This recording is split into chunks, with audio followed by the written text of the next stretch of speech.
mahilig dyan mag-foundation at saka mag-air cushion foundation, ang advice ko sa inyo, mag serum spray kayo. Alright? Kasi nakaka-dry talaga yung foundation. Sobrang nakaka-dry talaga yan. Hindi maganda sa feeling. Yung sobrang dry sa skin. So ito guys, meron siyang pampaglow na kahit na dry yung foundation mo, ito napapaglow niya. So kung meron kayong mga matte na foundation, gumamit kayo ng serum spray kasi sobrang ganda niya. Tapos ang bango, para kang nag-perfume dito. Lakas maka-hydrate itong spray na to. So ito yung lagi kong ginagamit guys pag nagme-makeup ako ng sobrang kapal na makeup. So ito yung ginagamit kong setting spray. Yes, kasi pampaglow talaga siya at pampahydrate ng skin, lalo na pag meron kang dry skin or dry makeup. Tapos madali lang siyang madali lang mag-dry o na-dry na siya.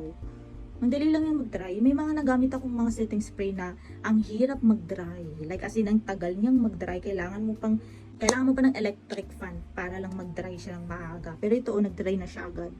Perfect.